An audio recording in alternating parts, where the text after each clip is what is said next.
കാണാമെന്ന് എൻ്റെ ഇവിടെ ഫുള്ള് ഇങ്ങനെ വെറുത്തിരിക്കുകയാണ്. അപ്പോൾ ആൾക്ക് ഭയങ്കര വിഷമായി, കണ്ണൊക്കെ നിറഞ്ഞ് കുറേ നേരം വീട്ടിലിരുന്നിട്ട് പോണതിന് മുമ്പ് എന്നോട് പറഞ്ഞു, നിനക്ക് ഞാൻ സമ്മാനമായിട്ടൊരു പാട്ട് പാടിത്തരാം, നീ ഇത് മൊബൈലിൽ ഷൂട്ട് ചെയ്യണം, എന്നിട്ട് ഞാൻ ഈ ലോകത്തുനിന്ന് പോയാൽ നീ അത് കാണണം. ജേട്ടൻ സ്വന്തം മകനായിട്ട് സ്നേഹിച്ച ഒരാൾ ഇവിടെ ഇരിപ്പുണ്ട്. അതാണ് ലിജോ കുട്ടൻ, ഡോക്ടർ ലിജോ. ഓരോ പാട്ടിങ്ങനെ പാടിക്കൊണ്ടിരിക്കുമ്പോഴും കമന്റ്സ് പറയുമ്പോഴും ചേട്ടൻ ഫുൾ ടൈം അവിടെ കരഞ്ഞുകൊണ്ടേയിരിക്കുക. ഞാൻ ആദ്യം വിചാരിച്ചു എനിക്ക് മനസ്സിലായില്ല. ഇപ്പം എം ജെ ഞങ്ങൾ പറയുമ്പോഴാണ് ഇത്ര അടുപ്പവും കാര്യങ്ങളും ഒക്കെ നമ്മളും അറിയുന്നത്. എന്തെങ്കിലും മെമ്മറീസ് എന്തെങ്കിലും നമ്മളടുത്ത് ഷെയർ ചെയ്യാമോ? ജയചന്ദ്രൻ സാറിനെ പറ്റി പറയുകയാണെങ്കിൽ, ഈ പാട്ട് ഞാനിങ്ങനെ ഇരുന്ന് കേട്ടപ്പോൾ ശരിക്കും എൻ്റെ വീട്ടിൽ വന്നിട്ട് ഞാൻ ഇപ്പോൾ മധുവിനും ജയേട്ടനും അയച്ചു കൊടുത്തിട്ടുണ്ട് ആ വീഡിയോ. ഇവിടെ ഇരുന്ന് കേട്ടപ്പോൾ എൻ്റെ ഫോണിലുണ്ടായത്.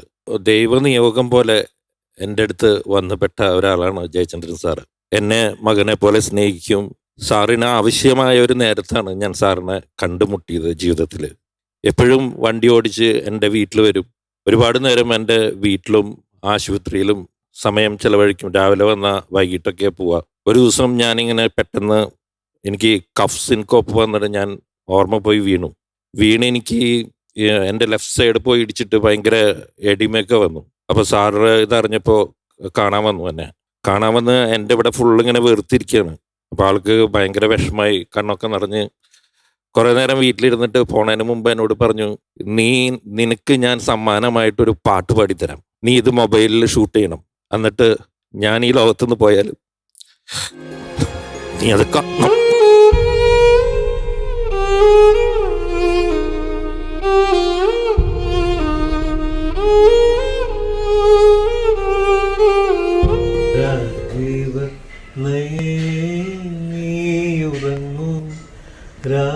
രാഗവിലോലെ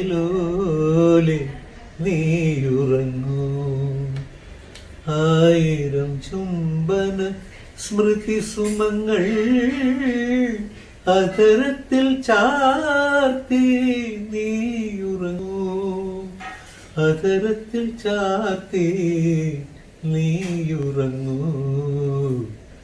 രാജീവയലേ നീയുറങ്ങൂ, രാഗവിലോലെ നീയുറങ്ങൂ.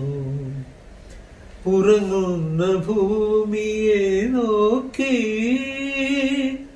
ഉറങ്ങാത്ത നീലാംബരം പോൽ, ഉറങ്ങുന്ന ഭൂമിയെ നോക്കി ഉറങ്ങാത്ത നീലാംബരം പോൽ, അഴകേ നിൻ കുളിർമാല ചാർത്തി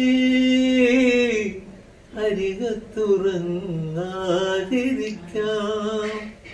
രാരീരരോ രാരീരരോ രാരീരരോ രാരീരരോ, രാജീവനയനേ നീയുറങ്ങൂ, രാഗവിലോലെ നീയുറങ്ങൂ. ആയിരം ചുംബന സ്മൃതി സുമങ്ങൾ അധരത്തിൽ ചാർത്തി നീയുറങ്ങൂ, അധരത്തിൽ ചാർത്തി നീയുറങ്ങൂ.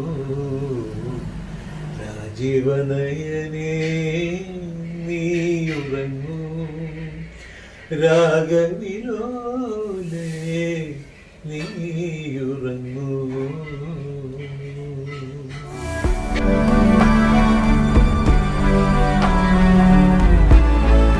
അപ്പോൾ ജേട്ടൻ എന്നോട് പറയാറുണ്ട്, ലിജോ എൻ്റെ മകനാണ് എന്ന് പറയാറുണ്ട് എപ്പോഴും. അവസാനം ജേട്ടൻ എന്നോട് സംസാരിക്കുന്നത് ഹോസ്പിറ്റൽ ബെഡിൽ നിന്നാണ്. ആ സമയത്ത് ലിജോ കുട്ടൻ്റെ അടുത്ത് പറയാണ്, എനിക്ക് അവനോട് സംസാരിക്കണം, കുട്ടനോട് സംസാരിക്കണം എന്ന് പറഞ്ഞിട്ടാണ് വീഡിയോ കോൾ അവസാനമായിട്ട് സംസാരിക്കുന്ന. അങ്ങനെ ഇവിടെ ഇരിക്കുന്ന രണ്ടുപേരെ പറ്റി എന്നോട് പറയും. ഒന്ന് ചേട്ടനെ പറ്റിയും പിന്നെ മധുവിനെ പറ്റിയും. മധുവിനെ ഭയങ്കര ഇഷ്ടമാണ്. കാരണം മധു ഒരുപാട് സംസാരിക്കും, ഭയങ്കര ആക്റ്റീവായിട്ട് ജയേട്ടൻ്റെ ഇഷ്ടങ്ങൾക്കും ജയേട്ടൻ്റെ രീതിയിലും വളരെ ജോവിയലായിട്ട് സംസാരിക്കും. എപ്പോഴും എന്നോട് പറയും, മധു ഭയങ്കര സ്ട്രെയിറ്റ് ഫോർവേഡാണ്, ഞാനത് വേറെ ഒന്നിനും വേണ്ടി പറയണതല്ല. സത്യമായിട്ടുള്ളൊരു കാര്യം. ഇപ്പോൾ ഈ മോൻ പാടണ കേട്ടപ്പോൾ എനിക്ക് സാറിൻ്റെ പ്രസൻസാണ് ഈ ഒരു ഫ്ലോറിൽ എനിക്ക് ഫീൽ ചെയ്തത്.